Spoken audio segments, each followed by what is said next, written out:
Hello, welcome to another wellness talk.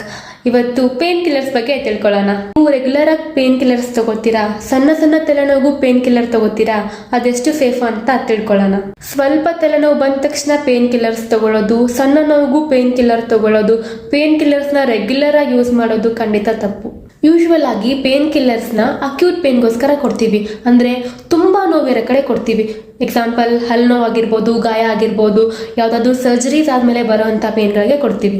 Chronic pain ಅಂದ್ರೆ ದೀರ್ಘಕಾಲದಿಂದ ಇರುವಂತಹ ನೋವುಗಳು, ಅಂದ್ರೆ ಬೆನ್ನೋವು, ಮೊಣಕಾಲು ನೋವು, ಕಿಡ್ನಿ ಸ್ಟೋನ್ ಪೇನ್, ಈ ತರ ನೋವುಗಳಿಗೆ ಆಕ್ಚುಯಲ್ ಆಗಿ ರೂಟ್ ಕಾಸ್ ನ ಟ್ರೀಟ್ ಮಾಡಬೇಕಾಗತ್ತೆ. ಫಾರ್ ಎಕ್ಸಾಂಪಲ್, ಸಿಂಪಲ್ ಹೆಡ್ಏಕ್ ಅಂತ ಅನ್ಕೊಳ್ಳಿ. ಏನಕ್ಕಾಗುತ್ತೆ? Improper sleep habits, less hydration, low energy, stress ಇಂದ ಆಗುತ್ತೆ. ಅದಕ್ಕೋಸ್ಕರ ಚೆನ್ನಾಗಿ ರೆಸ್ಟ್ ಮಾಡಿ, ನೀರು ಕುಡೀರಿ, ಒಳ್ಳೆ ಪ್ರಾಪರ್ ಫುಡ್ ತಗೊಳ್ಳಿ, ಮತ್ತೆ ಸ್ಟ್ರೆಸ್ ರಿಲೀವಿಂಗ್ ಬ್ರೀತಿಂಗ್ ಎಕ್ಸರ್ಸೈಸ್ ಮಾಡಿ. ಆಕ್ಚುಯಲ್ ರೀಸನ್ ಇಲ್ಲದೆ ಪೇನ್ ಕಿಲ್ಲರ್ಸ್ನ ಸೆಲ್ಫ್ ಮೆಡಿಕೇಟ್ ಮಾಡಿಕೊಂಡು ಶುಗರ್ ಕ್ಯಾಂಡೀಸ್ ಥರ ಪದೇ ಪದೇ ತಿಂತಾ ಇದ್ರೆ liver issues, kidney issues, gastric issues ಮತ್ತೆ ಕಾರ್ಡಿಯಾಕ್ ರಿಸ್ಕು ಜಾಸ್ತಿ ಆಗುತ್ತೆ. ಹಾಗಂತ ಪೇನ್ ಕಿಲ್ಲರ್ಸ್ನ ತಗೊಳ್ಳೇಬೇಡಿ ಅಂತ ಹೇಳ್ತಿಲ್ಲ.